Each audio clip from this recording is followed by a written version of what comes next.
The broadcast is now starting. All attendees are in listen-only mode.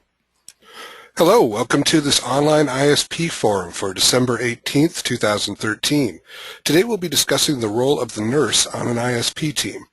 My name is Dan McCloy. I'm part of the team at OTAC that provides supports throughout Oregon on person-centered practices and the 24-hour comprehensive ISP planning process. We're glad you're able to join us today. This webinar is being brought to you by Oregon Technical Assistance Corporation. OTAC has been providing training and technical assistance to professionals and citizens concerned about intellectual and developmental disabilities since 1984. OTAC is available to answer 24-hour ISP process questions. If you have any questions or comments after today's forum, please reach us via our website, email, or telephone. Participants in today's forum can submit questions through the chat box on the webinar console anytime during the presentation. We'll have time for a short question and answer session at the end of the presentation. This webinar is being recorded to share with others who weren't able to attend live today. Your telephones and microphones have been muted for this call. The recording of today's forum will be posted later today on the OTAC website. Today, Alan Lytle from the Individual Support Planning Team here at OTAC will be talking with Terry Ritner, RN, from the State Office of Licensing and Regulatory Oversight. Terry has been a registered nurse since 1976. Working for and with people with disabilities has been her lifelong passion and career. She has worked for seniors and people with disabilities for 29 years and with the Office of Licensing since 1999. She is the lead licensing specialist and the only nurse on the team. Terry loves her animals, reading, and working in her garden. Today, Terry joins us at our office here in Salem. So I want to thank you all for being with us today, and I'll turn it over to Alan and Terry. Well, good morning, everyone, and good morning, Terry. Thank you, and good morning. I'm really appreciate everybody taking time out of their busy days during this holiday season to join us for this webinar. Always happy to have Terry here in the office and talking through this information. We always get questions from nurses and from teams who work with nurses, and this is always a well-received webinar, so we really appreciate Terry taking time to be here as well. Today we're going to walk through. Terry's going to share some information with us about working with a nurse on the ISP team. Some of this will be some of the information we've covered over the past few years in various webinars. We've made some changes to it, so there will be some new information as well, focusing on answering some additional questions that we've received more commonly in the last couple of years. We'll definitely have some time for questions today as well, so you do feel free to ask questions at any time using that chat box in your on your webinar control panel over on the right-hand side of your screen. So today we're hoping to cover what's important to the person, reflecting nursing services on the ISP, documentation from the nurse, risk tracking record, support documents and changes, training for direct support staff, and nursing review. And Terry and I just sat in a meeting at the state offices on Monday afternoon where the management team at the Office of Development and Disability Services was reviewing a current draft of a new ISP process for Oregon. And we've talked about that on earlier webinars this year, that there are changes coming to the ISP process. But I think what we're going to find is that these common elements that we're talking about today are going to really, by and large, remain consistent. There may be some difference in title. You know, there may or may not be something called a risk tracking record, but there will still be a way to identify serious and significant risks, for example.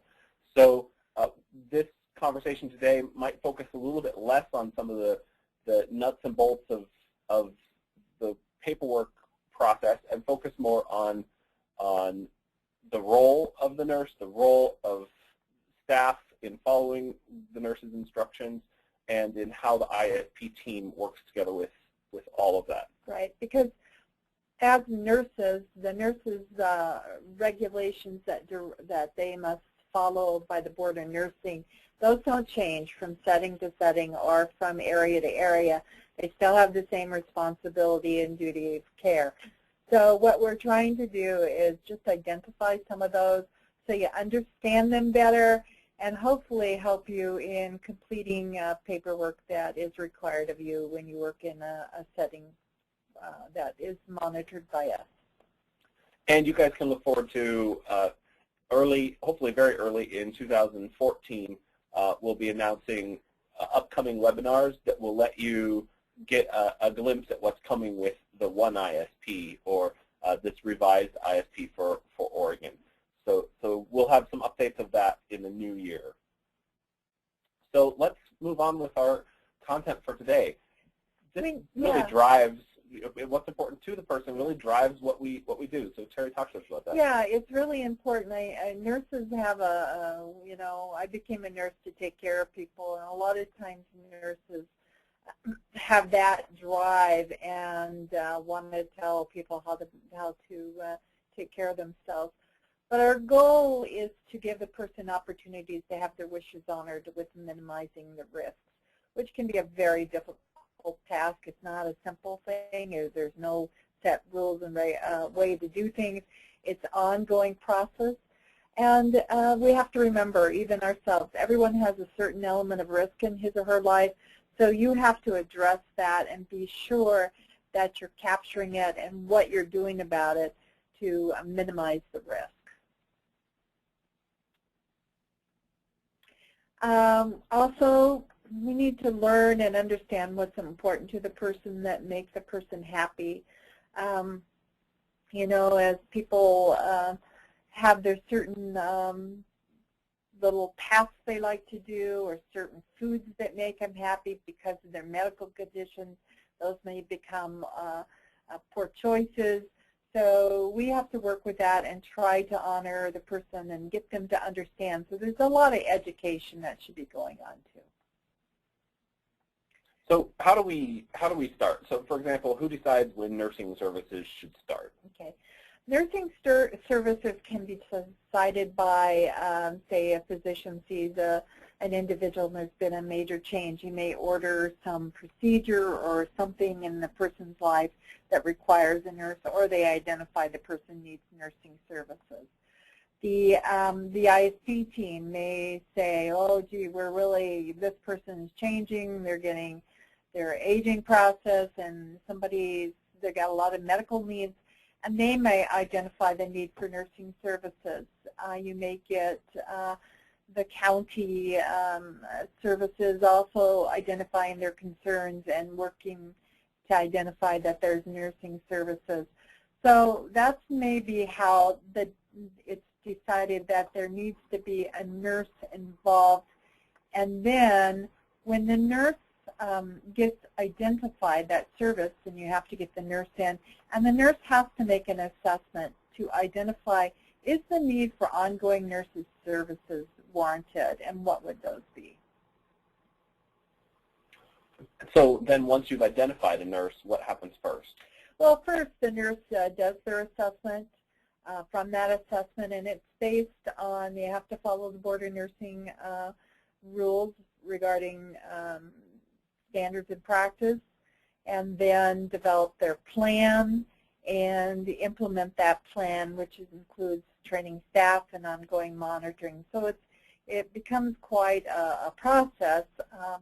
The nurse can identify that there's certain elements in the person's life, a real specific area where the nurse is going to be involved, or they may determine that, gee, this person has so much going on in their life, it needs to be a holistic and looking at all the things that's happening in the person's life. Right. When you have direct nurses services per the 24-hour residential rule, it says that you must coordinate with the nurse or nursing services with the ISP team to ensure the services being provided are sufficient to meet the individual's health needs. So what the agreement is, the nurse does the assessment, the nurse does the plan, and then that is part of the plan that's presented, which we'll talk about later. and then the implementation of the plan. So the nurse has a plan. It's given to the ISP team, and then they must implement the plan or portions of it that are agreed to by the ISP team and the registered nurse. This does not mean that the ISP team can direct the nurse specifically.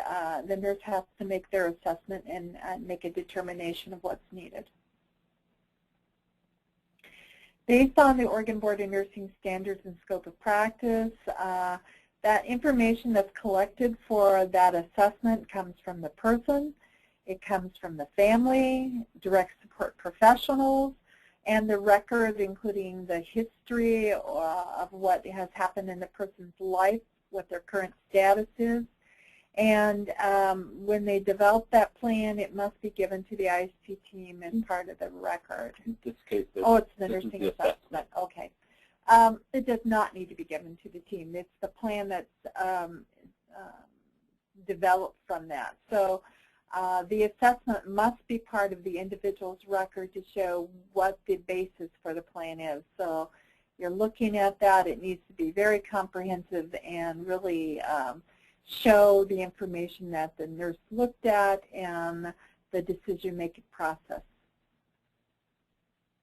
Then the nursing care plan gets developed, and it must address the current needs of the person as identified in the assessment. So when you looked at your assessment and you said there was these needs, but these were addressed by maybe the agency, maybe another medical professional, maybe another service that the nurse is not going to be focusing on, they can limit it to a specific issue or problem. And that would be a limited nursing care plan is what we refer to it in our service element. And then if it's a holistic, it would address all the issues and problems based on the nursing services that have been identified in that nursing assessment. Then you get to the nursing care plan that is developed, and it must be shared with the ISP team in advance of the ISP meeting. One of the things I want to make really clear is the nurse needs to get the assessment right away. There is not a 30-day wait.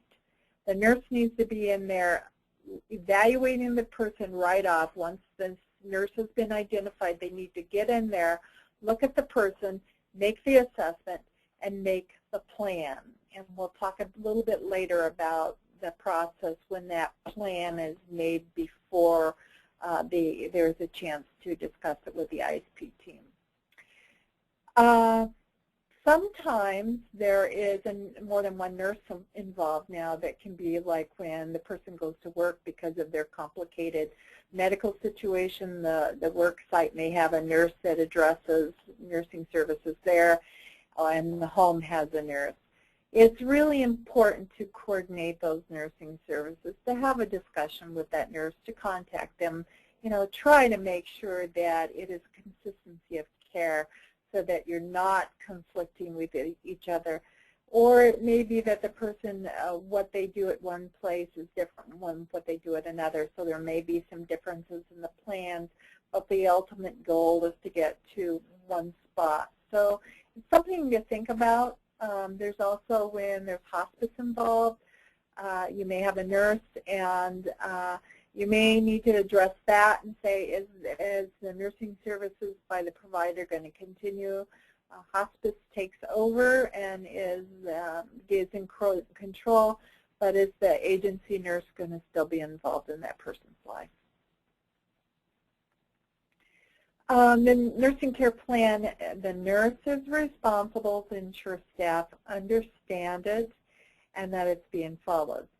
So it's really important that the plan is written and identified for staff what they need to do and what they need to, the actions that are expected of them, any training that's expected they'll be presented, any protocols that or procedures they need to follow. And then the nurse must monitor the nursing care plan to ensure these actions are occurring. I think this is one of the big areas that the conflict comes up. It may be that it was important to and for the person's been honored, but the identification of the actions for staff does not is identified, but it's not being followed, and the nurse is not monitoring this to ensure it, or the agency is not monitoring it. But it's really the nurse's responsibility. That's the plan. They're responsible to make sure that plan is being followed.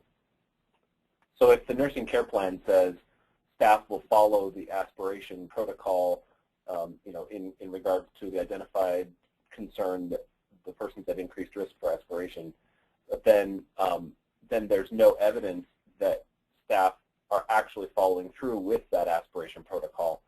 That would be something that should trigger that nurse to provide training to those staff.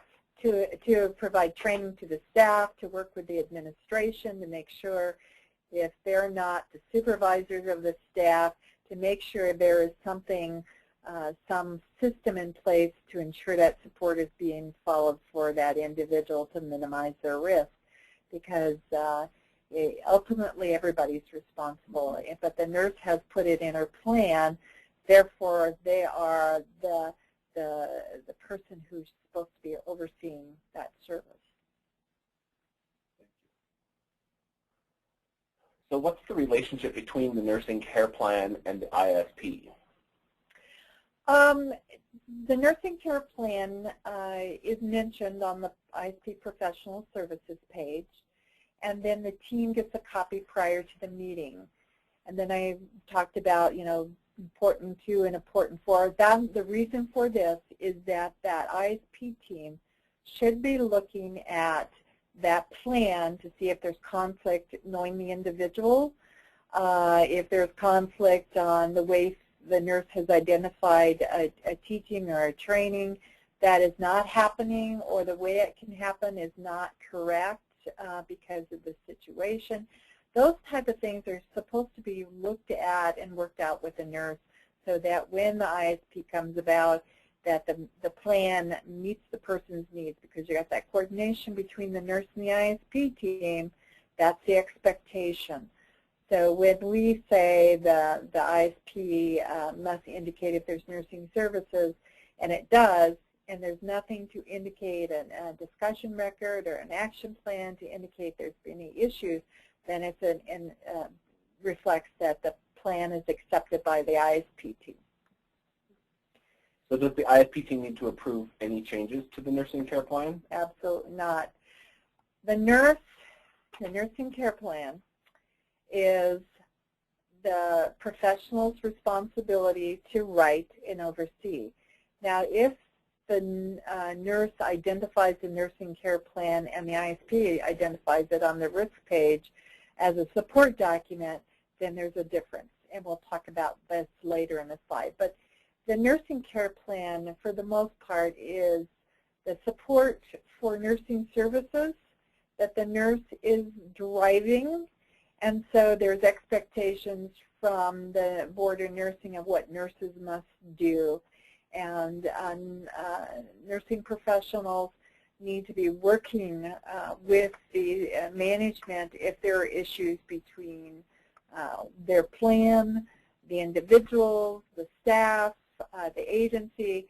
So they just can't write a plan and plop it down, but they cannot be dictated to about, how they write their plan.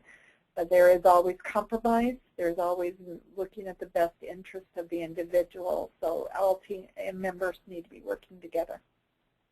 Very good. And so we'll talk more on in a few minutes about if the nursing care plan is identified as a specific support document for an identified risk.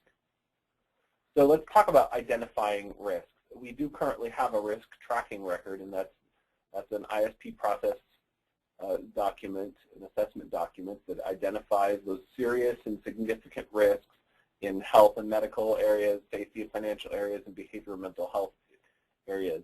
Is it useful for the nurse to be aware of what's on that risk tracking record? Oh, absolutely, because part of the nursing process is looking at the holistic, assessing the individuals.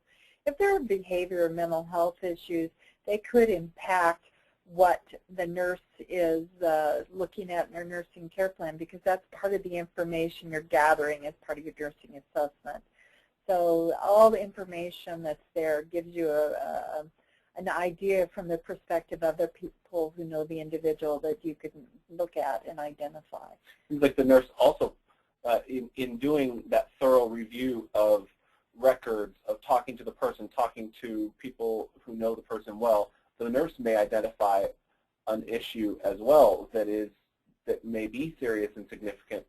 So for whoever is contributing to the risk tracking record to consult with the nurse to see if there's anything that should be added to the risk tracking record. Correct, important. correct. So it's kind of that, okay, let's get a holistic view from a perspective of all the information that's out there to say, is it really being identified in a manner that everybody knows what's going on and we can support the person to meet their needs. Just be aware that nurses may identify issues that are on the nursing care plan, but they're not on the risk tracking record because the risk tracking record has that specific of issues that are significant risk of could put the person in the hospital or cause of death. And the nursing care plan would then go identify it and then may put some supports in. One of the examples I always like to use is constipation. The person has a history of constipation, but they don't take any other than fiber and, food high in fiber and fluids and exercise.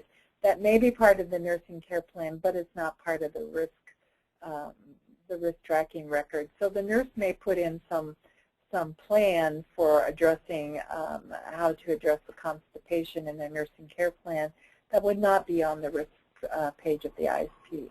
So that's why it's really important that staff need to know the nursing care plan and understand the components that they must provide services for under that directions of the nurse that may be outside the risk tracking record.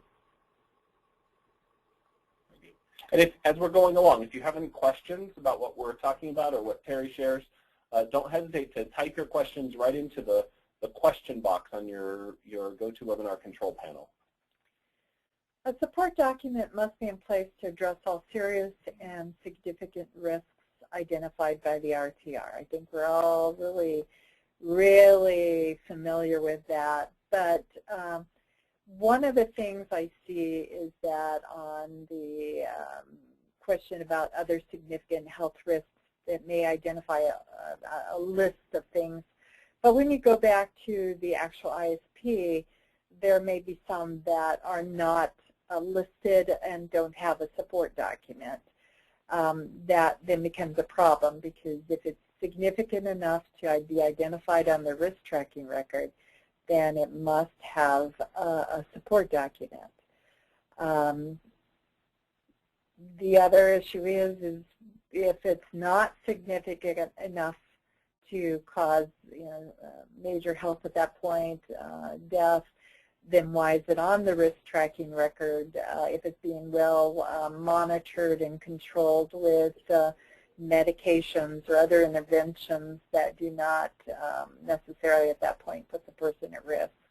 So we see that. We see the both sides, and so that happens, and it becomes the nurses may push to put something on that question, and it's really part of their nursing care plan rather than a risk that's on the risk tracking.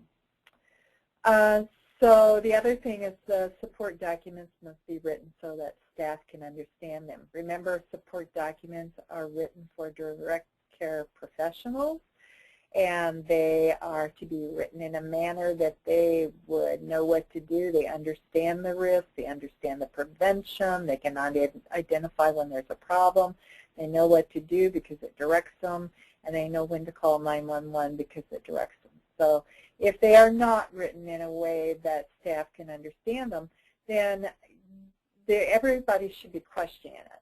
And if it's a nurse that's written it, have they utilized medical terminology that people don't understand? And that becomes a problem because nurses are nurses and they do this. And then the staff must be trained on all support documents. And I believe, did we have that later about how that training is supposed to go? Yes. Yeah, so we'll talk a little bit more of this later. So here's written instructions for staff that instruct them on keeping the person safe around identified risks. So these are the risks that are on the risk tracking record, and those are protocols, which would be the Fatal 4. It could be something that addresses their diabetes, a cardiac condition, kidney problem, a behavior support plan, or positive behavior support issues, financial plans, safety plans. These are all things that really need to give the staff instructions on how to keep the person safe around an identified risk. Like we talked before about the risk tracking record, it suggested that they are and be familiar with support documents for the person. So you understand if the person has a mental health issue, how is the supports and the approaches being identified, and do you have any questions around that? Always be, you're part of the process, so you should be looking at it, and if you have questions or you have knowledge, that's why they have a nurse, to bring that knowledge forward and to utilize it to assist people so they get their needs and wants and care met. With support documents, there's basically a content. Now remember, we don't have any, we have the required forms for aspiration, constipation, dehydration, and seizures, and we have a required form for the financial. But the others are not, there is no format that is required for them. But when you create a document of support, you can look at what is in the others to kind of use it as information. There is an available, like a blank template that you can use. It's not required. But the really information is making sure what's the issue, what are the prevention strategies, what are the signs and symptoms of the problem, what action to take when the problem is noticed, and that needs to be really clear, and then circumstances when 911 or other emergency action is needed, and then who to identify and how to document. So it really is those are kind of what information needs to be in there. And so we are not looking for protocols or support documents that are on the template form. We're looking for them to have this information so it's really clear to help support the person. And you're going to find that outline, or a very similar outline to that, on in the ISP manual on page 100. So I just thought I would pop that in there so that you are able to reference that at any time of what generally a support document should include. Thanks, Alan. Okay, remember support documents, they're responsible, the team is responsible to review all support documents and find a balance between minimizing risks and addressing what's important to the person.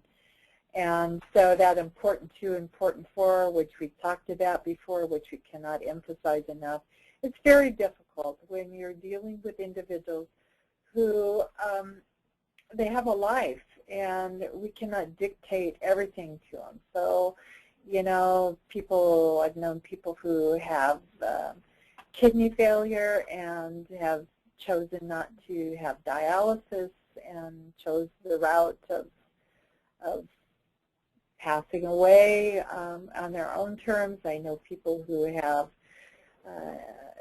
had aspiration issues and wanted to refuse to follow the directions, and it was just basically because they didn't have the understanding with what the outcome was.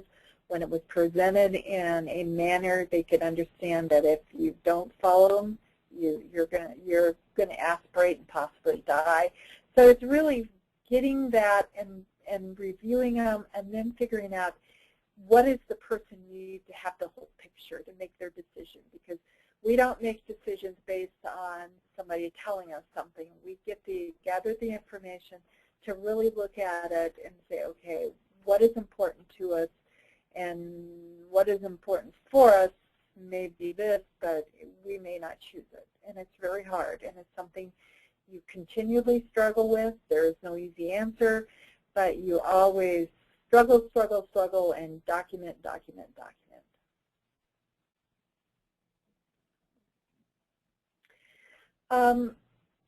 If the nurse has identified the support documents in their nursing care plan, which could be an fatal 4, it could be diabetes, it could be support around a anticipated emergency, the need for EpiPen, the need for other things. Any support document the nurse has identified in their nursing care plan, he or she must author them. Now that could be, to have a support document means to have input from all people who understand and know the person and how to support them best, and then the nurse needs to be the author of it and be responsible for the ongoing review of it. That's okay. I'm having mouse issues today. Remember we talked about when the nursing care plan is a support document, it needs to identify all those issues that we previously talked about. What's the issue? How do you identify it? What are you going to do to prevent it? What are you going to do if it happens? All that needs to be part of the instructions. So if that risk page says, see nursing care plan as the support document, that's where licensing is going to go and look to see what the nurse has had. Frequently we see, we don't see a lot of nursing care plans as the support documents, but when we do see them, we will see that maybe something's been identified in the nursing care plan, and it may be on the nursing care plan, it may not, it may have instructional information, it may not. So you really need to be really clear. If that nurse has been identified in our nursing care plan as a support document, you need to work with them to make sure that that is complete to address the risk. And then that risk would, the nursing care plan would be identified on the risk page of the ISP as a support document. And if changes are made, they require a change form. Now, we're going to talk a little bit later about nursing care plans and nurses' responsibility and duty of care, but and the change form, the process you've identified in your ISP will be part of it to really think about, because the nurse has a duty from the board of nursing to take action immediately. They cannot say, I'm not going to do it for a few days. So that is something we're going to talk about a little bit. So think about it. And if you're putting constraints on the nursing care plan, that should not be happening. And the board of nursing would challenge your ability to not to direct the nurse their ability to write their own nursing care plans and make the changes. So we'll need to talk a little bit more about that.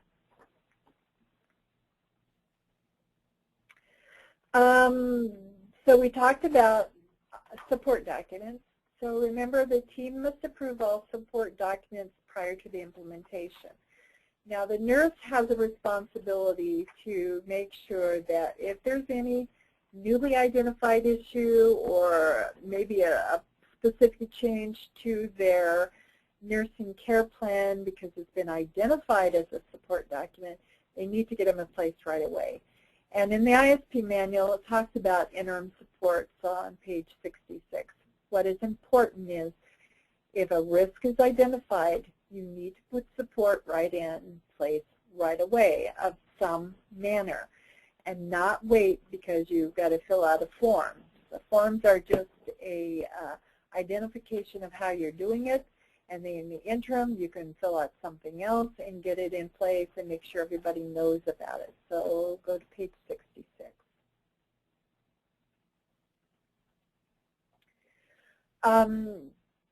Be open about any conflict that you see in the nursing care plan, or that maybe the nurse sees as a conflict as important for. That give and take needs to happen between the nurse and others on behalf of the individual, or the individual. You know, remember that nurse is supposed to sit down and interview and get information from the individual, so it should be part of that assessment process that they can identify issues up front about what conflict's happening.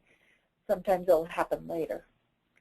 When it has been identified that there is conflict, nurses use professional rationale. They utilize what's currently happening in the field around the issue. So they need to really be able to present the rationale, the reason why they recommend a specific support. And just for the good of the person isn't necessarily going to wash, because you need to be looking at what you can do to honor that person and maybe minimize the risk. If there's a team disagreement with the nurse, a discussion record should be completed. You need to be working with the nurse. You need to work with them around that disagreement. You need to record it. The nurse needs to record any disagreement they have, so it's really clear. And then what's the procedure you're going to have for ongoing discussion, because you don't just stop there.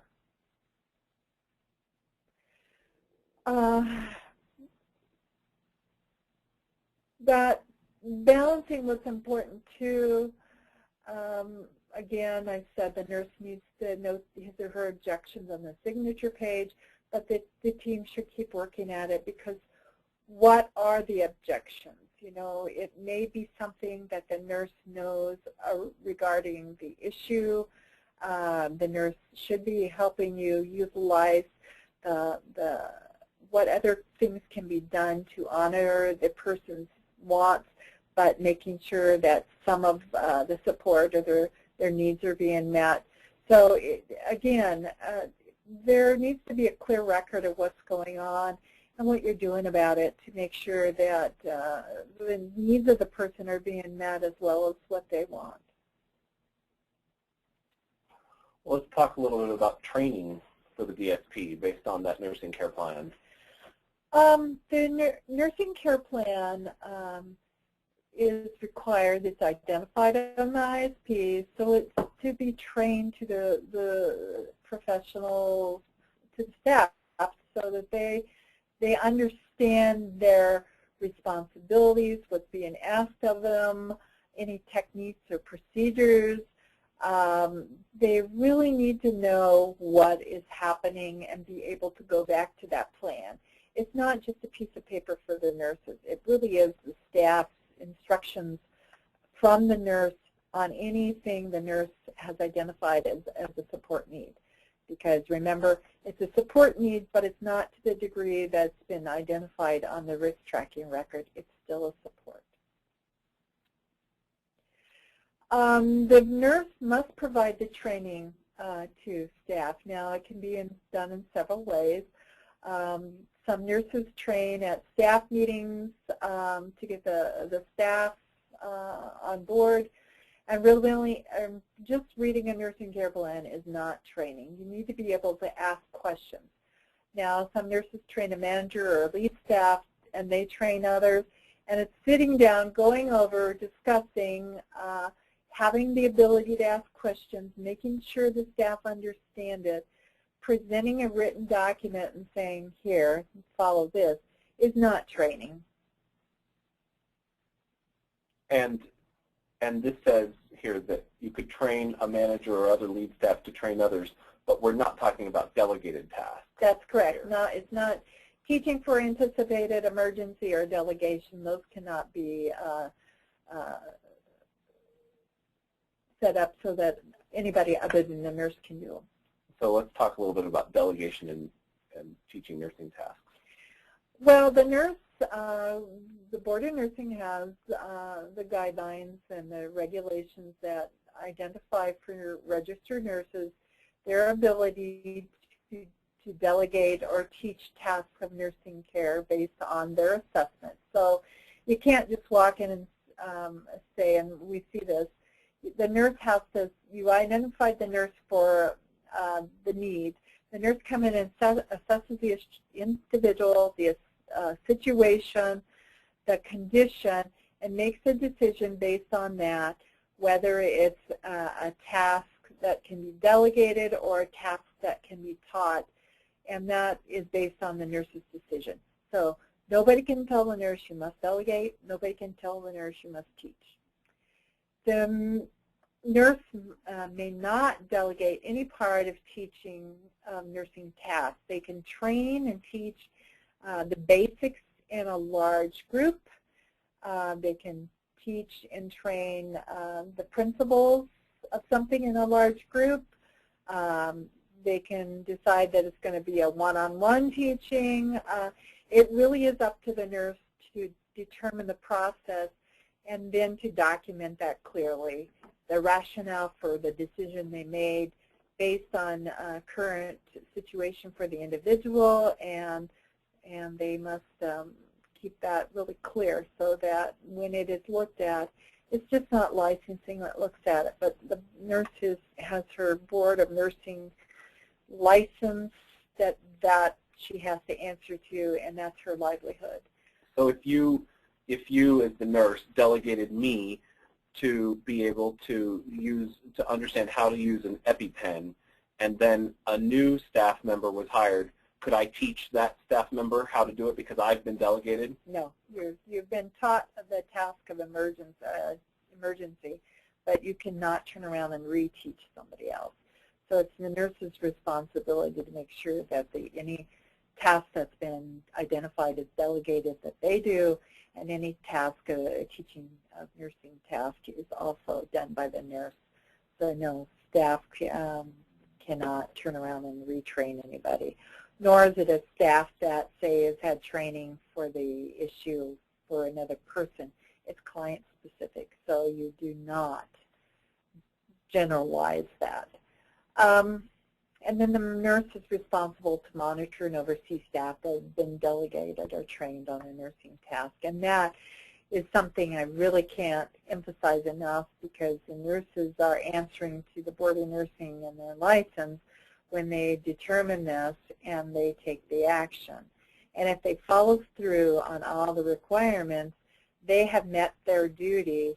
Even if the person doesn't follow through, then the nurse should be on board to say, they can continue to delegate or have this person do the task. Is it a teaching issue or is it something else that's happening? But they're responsible to monitor and oversee. So what I see a lot is just monitoring is just not looking at the task itself. It's looking at the information that's collected. It's looking at the individual and their status and how they're responding. It's all the things that need to be evaluated and looked at on an ongoing basis based on that nurse's decision. So there's specific parameters in the Board of Nursing rule for if it's a delegated task or the frequency of monitoring. There's nothing in there specifically for tasks that are taught, but it really is up to nurse to identify that and make sure that they're following their own plan on what they're going to do and how they're going to come back and reevaluate and reteach.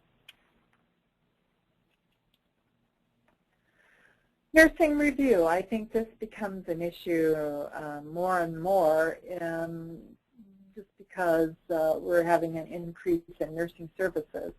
And it needs to, the nurses and their nursing care plan has identified an issue. So if the issue has been identified, you need to be looking at what's happened since the last review regarding the issue. How's the person doing? Has the issue arisen? What was the response to it? Do you need to change the plan or modifications that need to be made in a support? And are there any new issues that have arisen? So the review process is up to the nurse to review that nursing care plan and really clearly line out what's going on in that person's life around that risk or around that issue, and what are they doing to make sure the supports in place are meeting the person's needs. Are they making any modification or changes? And have they identified the frequency they're going to monitor? Because the team should know how often the nurse is planning to come in to see the person on a regular basis. And then any interim in that would be based on the person's needs for the nurse to come in. But you need to know how often you want to expect that nurse to be in there looking at the individual.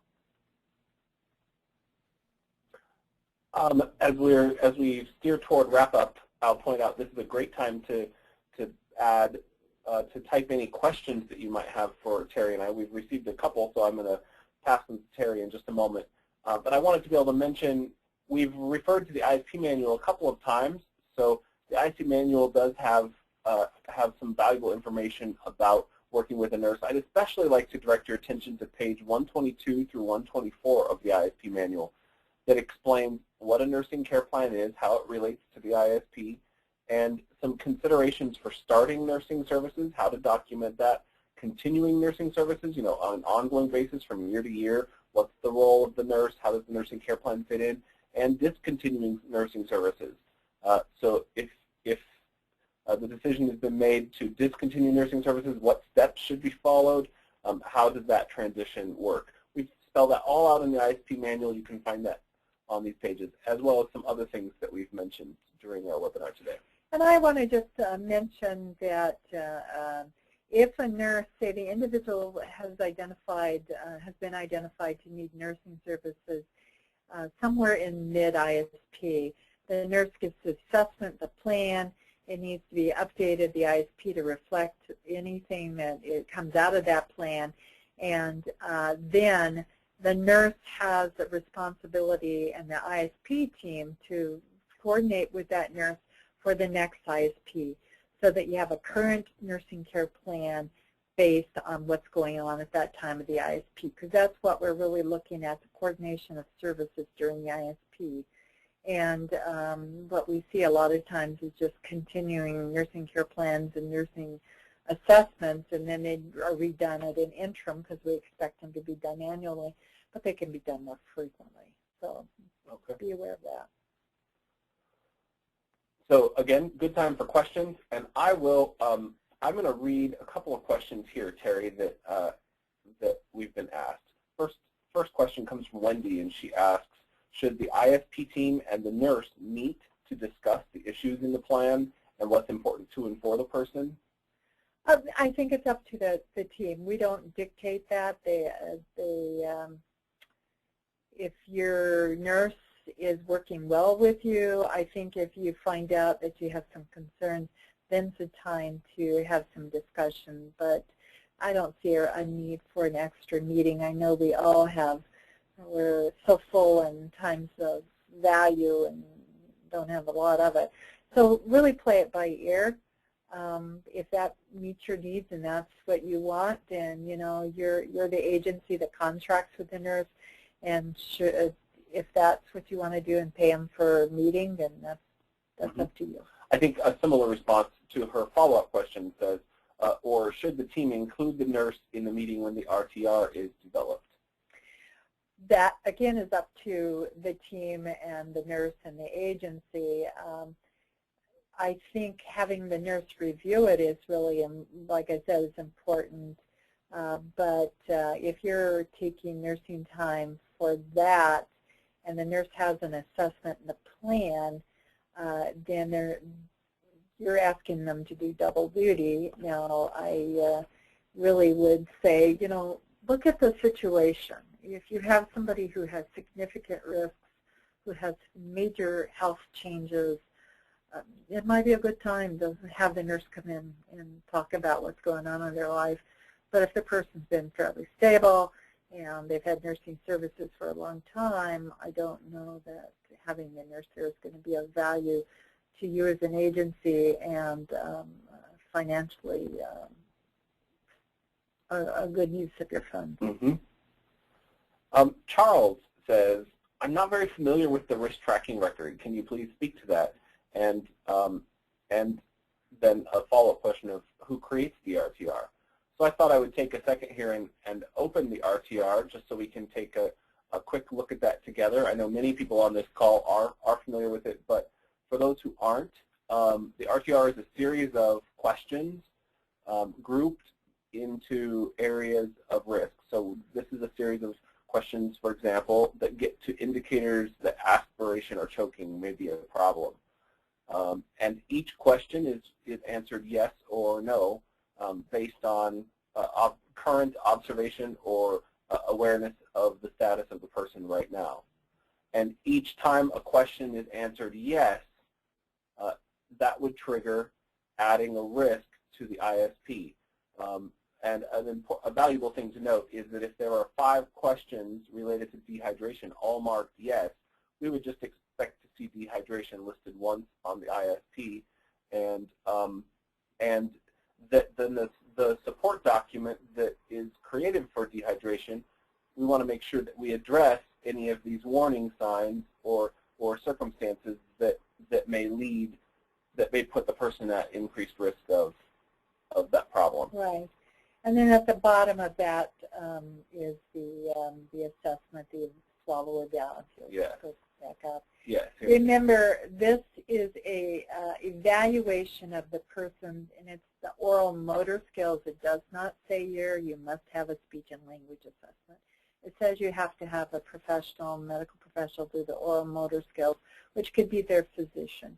And what you do is you describe to that medical professional what is being seen. Do not say, we enter the risk tracking record and it says we have to have an assessment. That doesn't tell that professional anything. You go back to the individual questions that say yes, and then you write out the description of what is observed that made that question yes.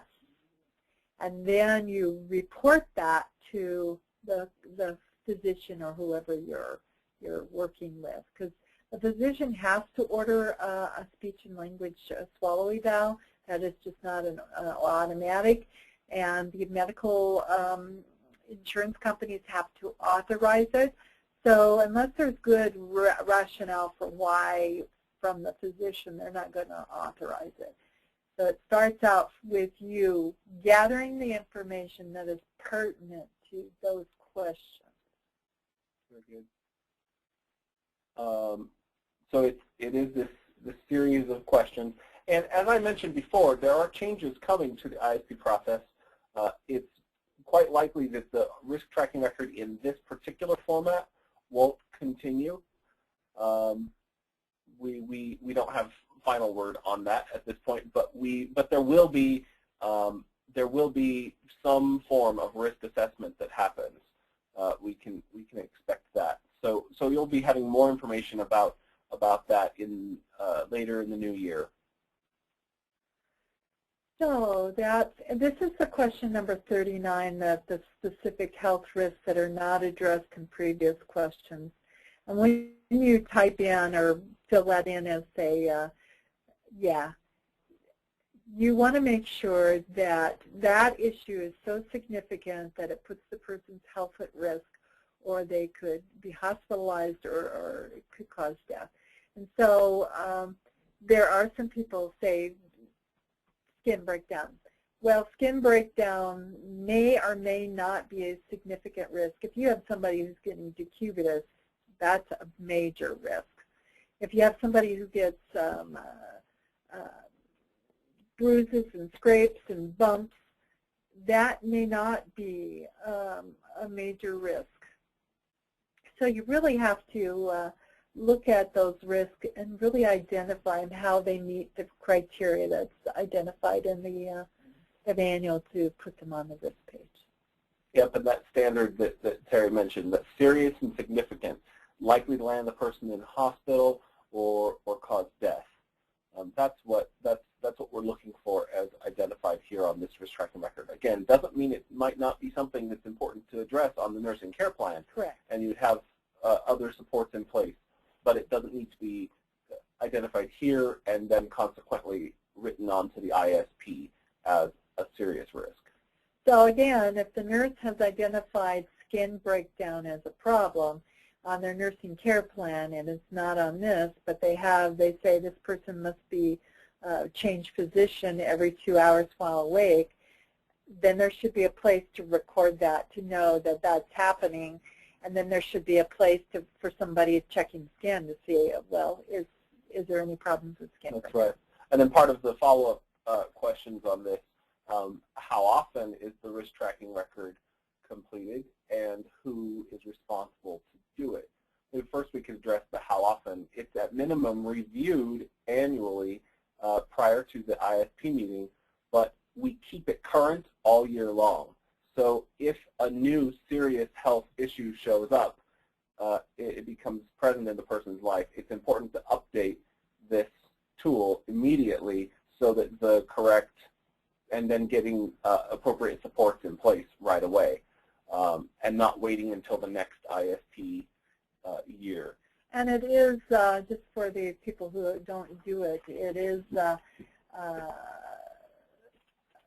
only the page that needs updating is done. You don't go through the whole thing and redo it. You just update, keep the page current that needs to change. Yeah, and then as to the question of who is responsible to do it, is the nurse the person who's responsible for actually doing the updating of the RTR? How does that work? Well, if the nurse becomes, I mean, it's really, the updating should be done by anybody who becomes aware of a change. So if the nurse knows there's a new health issue that needs to go on this page, or a previous question in the risks around aspiration, dehydration, constipation, or seizures changes to a yes, then they're responsible to get this updated. And it may be that your management does it, but if you don't do it, then you need to let your management know that this needs to be changed right away.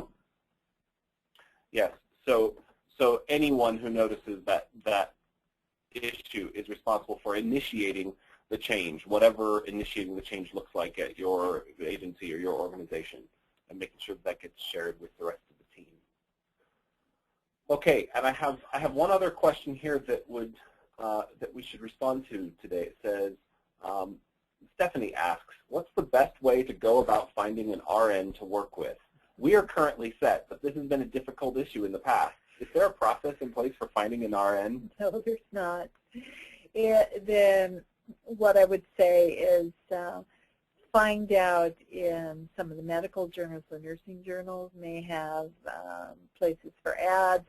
You have the job websites, Craigslist, but some of the Oregon, Workforce Oregon, all of those things are options to try to find a nurse.